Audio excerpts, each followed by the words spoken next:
Ya, alhamdulillah beliau ini masih pemulihan di tahanan rutan Mabes Polri. Kami menilai memang Habib Rizik ini dijadikan target politik ya. Target politik. Allah Subhanahu wa taala tidak tidur, pasti akan ditampakkan nanti keadilan seadil-adilnya. Kita tidak pernah mencari masalah dengan pihak lain, akan tetapi kalau pihak lain mencari masalah pada kita, ya kita hadapi. Tempur siap untuk menyerbu, menyapu, menghapus, musnahkan sebuah musuh. Angkat senjatamu, hai teman-temanku. Tumpah darahku hanya untuk bangsaku.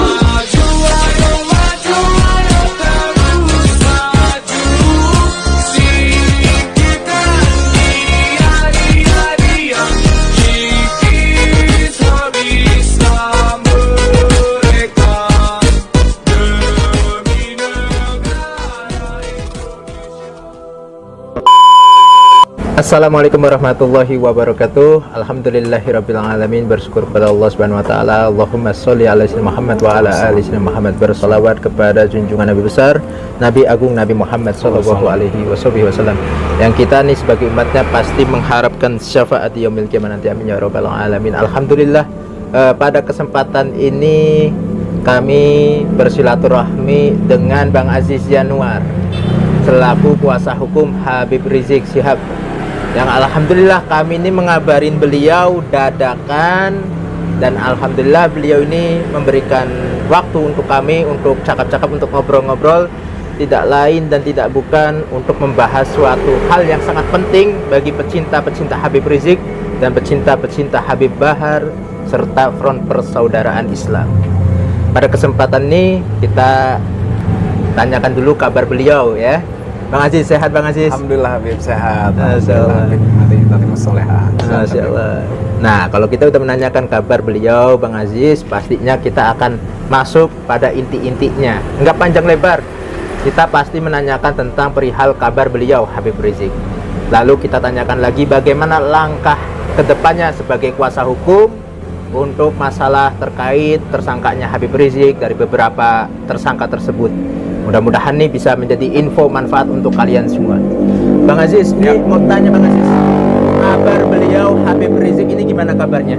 Ya, alhamdulillah beliau ini masih pemulihan di tahanan rutan Mabes Polri.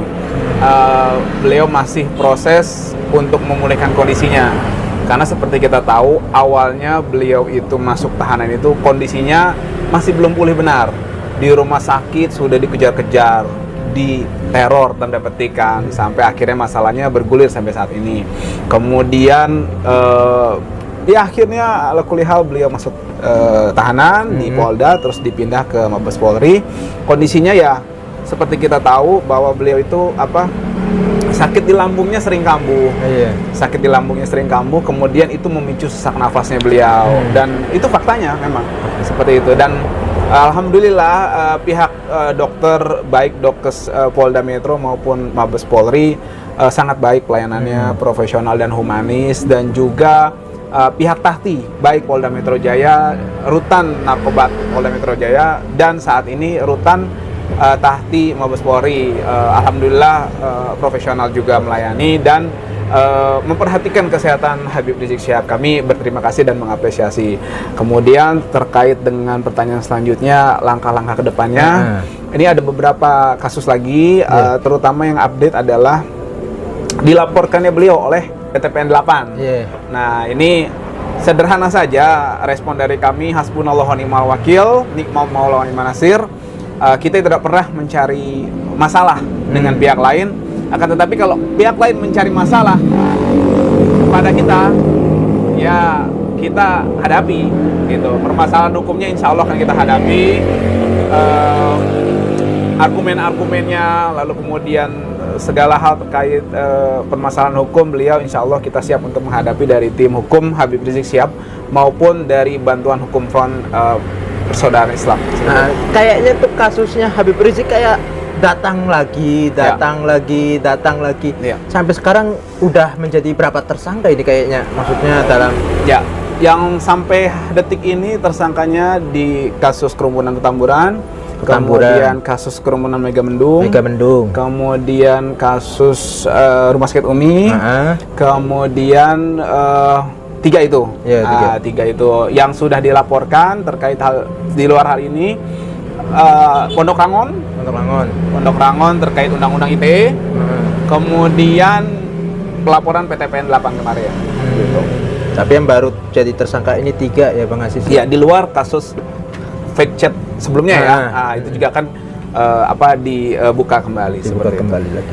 Nah, untuk langkah-langkah hukumnya ada rasa-rasa gimana gitu Bang Aziz? Akan tetap lanjut dari kuasa hukum atau gimana gitu? Lanjut gimana maksudnya? Maksudnya seperti ini.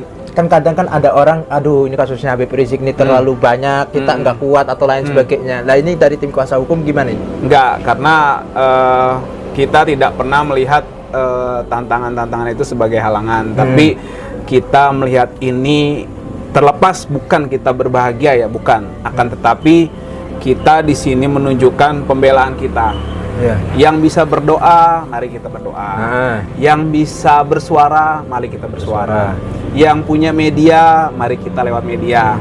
Yang punya finansial, silakan. Yang punya energi, silakan. Yang punya pikiran, tenaga, silakan.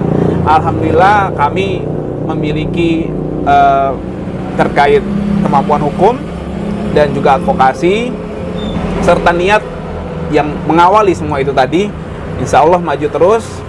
Buat kami hasil itu nomor sekian, kita tidak pernah memperhitungkan dan tidak pernah terbersit. Apapun hasilnya kita tidak pernah memikirkan. Yang penting kita ini berusaha menjalankan sebaik-baiknya, membantu semaksimal mungkin yang dizolimi, apalagi ini ulama kita Habib Rizik Syihab. Jadi maju terus, pantang mundur. Maju terus ya Bang Aziz ya? Iya. Nah Bang Aziz, tentang pembubaran tentang Front Pembela Islam yang dibubarkan tersebut gitu. Nah ini kan masih banyak ini yang tanya-tanya, Bib, FPI itu kan Front Pembela Islam dibubarkan dan sekarang Front Persaudaraan Islam berdiri gitu. Ini organisasi baru. Apakah ADRT-nya akan sama atau gimana Bang Aziz? Kalau terkait ADRT, informasinya insya Allah berbeda.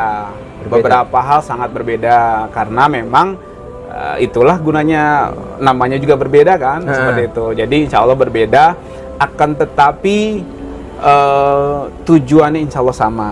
Tujuannya mengharapkan keridhaan Allah, kemudian melaksanakan amar ma'ruf nahi munkar, akan tetapi bahasa dan implementasinya mungkin berbeda, tapi poinnya sama, seperti itu. Ini hanya kendaraan, sekali lagi, organisasi apapun namanya, front apapun, itu hanya kendaraan bagi kita, kami semua pencinta kebenaran dan pendamba kebenaran serta keadilan dan juga tegaknya amar ma'ruf nahi munkar di Republik Indonesia ini, seperti itu. Subhanallah. Jadi ini Front Persaudaraan Islam ini organisasi baru. Pimpinannya siapa ini Bang Aziz? Nanti kami serahkan kepada Dewan Pimpinan Pusat Front Persaudaraan Islam untuk pengumuman struktur dan lain sebagainya. Nanti langkah ke depannya itu ya? Ya, nanti kalau sudah diumumkan secara resmi, mungkin saya penyambung lidahnya, tapi biarkan nanti secara resmi dari DPP Front Persaudaraan Islam yang mengumumkan. Subhanallah. Tapi walaupun Front Pembela Islam dibubarkan, berdirilah Front Persaudaraan Islam. Ya kayaknya yang saya perhatikan, ya orang FPI Front Pembela Islam ya ada di Front Persaudaraan Islam dan tetap eksis pada membantu korban bencana gitu, Bang Aziz. Kalau dari individunya insya Allah kan lebih besar, lebih banyak dan lebih meluas. Artinya tidak skop ex Front Pembela Islam aja kan, tapi banyak gitu. Nah, kalau dipandang seperti itu ya memang kita melihat faktanya memang orang yang ingin mencari dan mendambakan kebenaran dan keadilan itu banyak gitu. Nah makanya kita apresiasi adanya Front Persaudaraan Islam ini. Bukan berarti yang lainnya itu tidak sama tujuannya sama, kan, tetapi ini kan menampung aspirasi yang ex Front Pembela Islam sebelumnya itu. Jadi ini mungkin lebih di garda terdepan lah. Jadi saudara, ini nih kuasa hukum Front Persaudaraan Islam ini sudah menjelaskan detail ya tentang Front Persaudaraan Islam. Nah, kalau sudah mengenal Front Persaudaraan Islam juga pastinya kita menyambung lagi kepada beliau Habib Rizik. Jadi saya mengenalkan sedikit saja ya tentang Front Persaudaraan Islam. Ya jalannya seperti Front Pembela Islam, cuman hanya nanti berbeda ADRT-nya gitu. Nanti dah pokoknya nanti akan pembahasan kedepannya seperti yang dijelaskan oleh beliau. Bang Aziz, mau nanyain tentang Habib Rizik lagi nih Bang Aziz. Ini menurut Bang Aziz ini dengan banyaknya kasusnya yang bermunculan kepada Habib Rizik kayak gitu, ini menurut Bang Aziz bentuk kezoliman rezim kepada ulama, kepada habaib atau bagaimana ini Bang? Iya, kami menilai memang Habib Rizik ini dijadikan target politik ya. Target politik, politik karena memang sepak terjang beliau yang mungkin dirasa mengganggu kepentingan-kepentingan beberapa pihak yang berhubungan dengan penguasa seperti itu. Jadi kita sih tidak heran dan tidak bingung gitu kan, karena memang di mana-mana setiap hal itu pasti ada kontranya. Yang baik ada kontra buruknya, yang benar ada yang salah kontranya. Itu biasa namanya di dunia ini. Jadi buat kita tidak masalah Habib Rizik diperlakukan seperti apa. Habib Rizik pun tetap tegar, tetap kuat. Yang jadi masalah ini posisi kita di mana. Nah, jadi saya mau menegaskan aja bahwa yang namanya kebatilan itu pasti akan tetap eksis. Nah, tinggal posisi kita di mana nih? Yang kebatilan itu atau yang melawan kebatilan itu. Satu lagi saya ingatkan tadi tentang persaudaraan Islam, ada yang saya lupa. Itu cuma 3. Ada 3 pilarnya. Yang pertama kemanusiaan, kemudian yang kedua hukum dan advokasi serta HAM, yang ketiga adalah pendidikan. Jadi fokusnya itu Front Persaudaraan Islam di 3 hal itu. Artinya kita concern ke sana. Mari kita mendidik umat Islam, membantu kemanusiaan setiap ada bencana dan permasalahan kemanusiaan. Kemudian terkait hukum dan HAM itu kita concern supaya hukum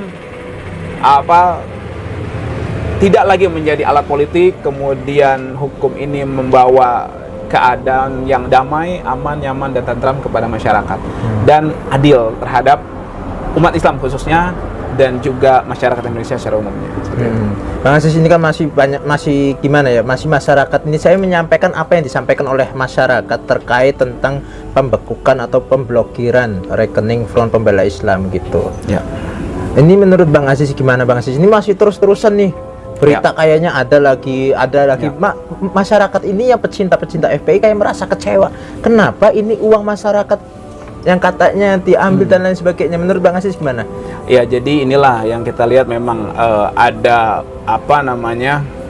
ketidakadilan dan kezoliman lintas batas yang melampaui nalar kita kadang. Tapi sekali lagi kita tidak usah heran, tidak usah bingung, kita hadapi saja, kita cukup hasbunallahu wa ni'mal wakil, ni'mal maula ni'man yasir. Dan pemblokiran itu saya sampaikan, ini baru terjadi sepengetahuan kami dalam sejarah Republik Indonesia berdiri, ya ini. HTI dibubarkan, tidak ada pemblokiran. Baik kepada individunya ataupun kepada organisasinya. Begitu juga PKI dulu ya, yang jelas-jelas terlarang oleh TAP MPRS 25 kan. Nah, artinya memang sangat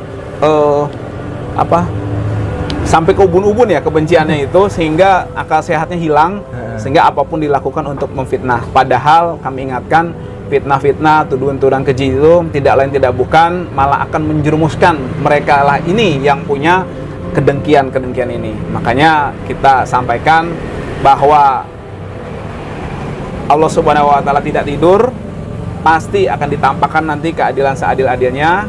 Nah, kita justru kasihan kepada pihak-pihak yang zalim ini. Jadi kalau saya pribadi kasihan gitu terhadap mereka yang zalim ini. Kenapa? Karena balasannya itu tunai loh dunia akhirat. Apalagi kita jelas bantuan kemanusiaan diblokir, dituduh ada isu terkait terorisme. Ini kan keji dan biadab menurut kami gitu. Itu pikiran yang di luar akal sehat lah seperti itu. Jadi kita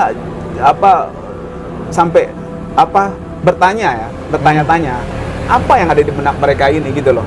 Seperti itu sih. Padahal faktanya lagi-lagi sekarang rekening diblokir, organisasi dibubarkan, pemimpinnya ditahan, tidak pernah absen dalam bantuan baik fisik, tenaga, biaya, energi, ke daerah-daerah baik Kalimantan Selatan, Sumedang, Sulawesi yang terakhir, serta beberapa program kemanusiaan jalan terus. Artinya memang kita tegaskan sekali lagi bahwa Anda dapat membubarkan organisasi, tapi Anda tidak dapat membubarkan kebenaran dan keadilan, seperti itu.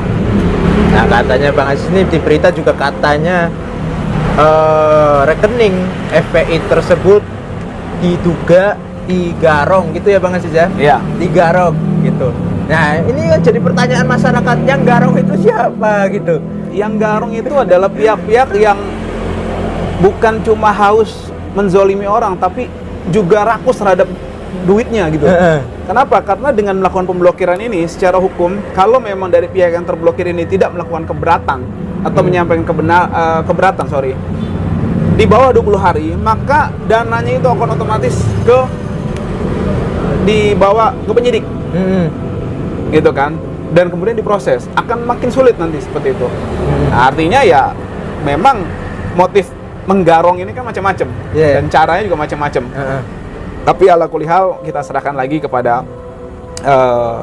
waktu nanti yang berjalan sampai sejauh mana, dan semoga disadarkan pihak-pihak tersebut supaya segera mengembalikan hak-hak umat tadi, kemudian tidak lagi bersifat dan bersikap semena-mena dan zolim kepada masyarakat. Apalagi ini kan kita bersaudara, nggak pantas lah sama saudara melakukan hal seperti itu, apalagi sampai fitnah, menuduh yang bukan-bukan seperti itu. Jadi mari kita akhiri untuk kekisruhan ini supaya lebih fokus untuk membantu saudara-saudara kita yang memang tertimpa musibah.